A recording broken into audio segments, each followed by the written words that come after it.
Tonight I am drawing a deer head, a white-tailed deer head, the type of animal that I've hunted in Wisconsin, but I don't anymore because I'm out of state. The out of state licenses are pretty expensive, but maybe I'll get back into it. I'm going to go through a three-step process here.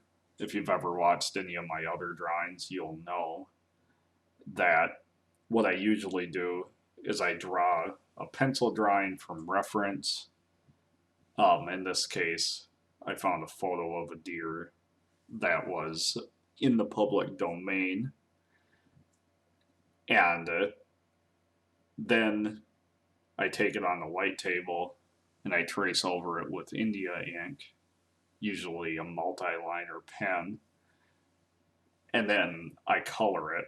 And in this case, I'm going to be using alcohol-based Copic Markers by the Japanese company 2.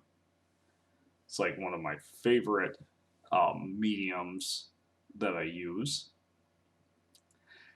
And I'm just going to sketch out the antlers here as I talk about some of the deer hunting stories that I have.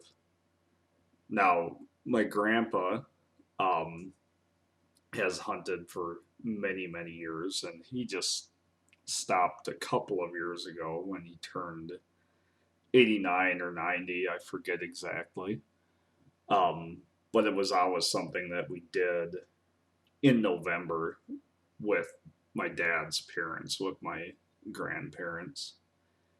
And usually what we would do is we'd sit in stands, ground stands, because we felt that tree stands were too dangerous. And we'd go up there, and I would always sit with my grandpa. And every single year, I would hear his stories. Pretty much the same stories so many times that I could pretty much tell them as if they're my own. But every time I've heard them, they get more and more entertaining because some of the details change, or it's just fun to hear them again. So we'd sit up there, and I always said that the reason we wouldn't see any deer is because my grandpa was deaf in one ear, and then he would start talking, and it would be kind of loud. Um, but he would always ask where the gunshots were coming from. And then occasionally he would pass gas and then ask me if I heard the buck snort. And I don't think that joke ever got old. But eventually I got out of the middle school age, so I didn't laugh as hard anymore. But yeah, there was one time that my grandma went hunting just to prove that she could do it. And she shot a doe when does were in season that year. And she proved to herself that she could do it, and she never went up there again. And with this particular deer right here, it looks a lot like one that my grandpa and I both missed.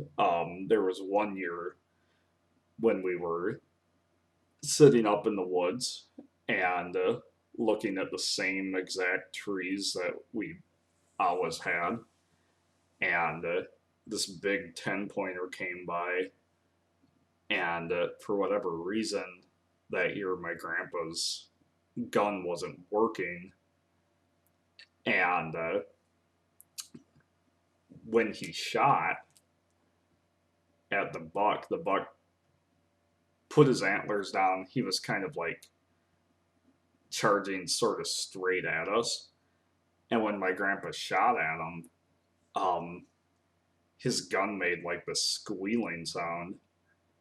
And I had never heard that before. But needless to say, it didn't work. And that kind of caught me off guard. So I wasn't aiming good either. And I missed him too. Um, and then I looked back over the ravine, and I probably could have got another shot, but at that point in time, I wasn't exactly familiar with where I could and couldn't shoot because it was behind us. I knew the road was back there, so I just kind of watched this giant animal um, hop over the hill and out of our sight. So this drawing right here, it was kind of interesting because um, I have a lot of different colors of markers, but the thing is that I don't have them all, and I was kind of realizing that some of my brown tones are sort of missing here. Like I don't have all the brown markers. If I had the entire set of markers, I would have 358 of them. But sadly, I only have about 70. Um, but the problem is that if you buy the markers at face value, they're about $8 a piece. So maybe I need to set aside $70 and just finish out the brown tones or something. I'm going in here with, well, if you know the system, if you know this brand of markers, it would be E00, which is almost the lightest brown you can get. I believe there's an E000.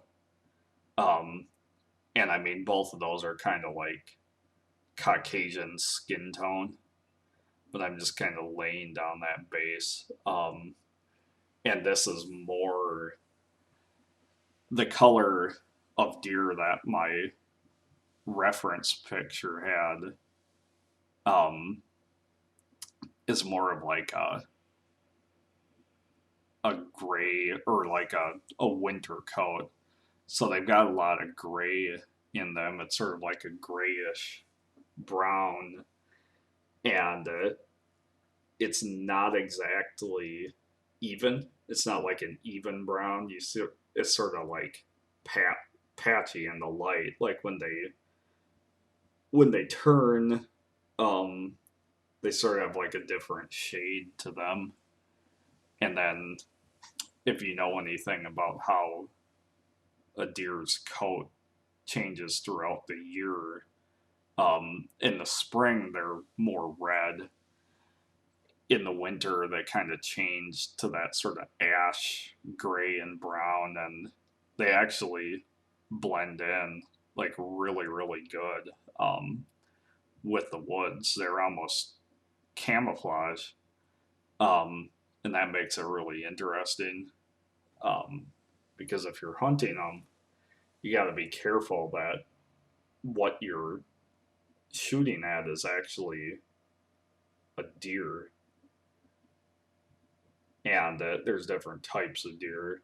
Um, the most common ones in my region are whitetails, but if you go a little further west, you get into mule deer, quite a bit bigger in the body. Um, but if you get a buck, a whitetail buck, they're pretty large.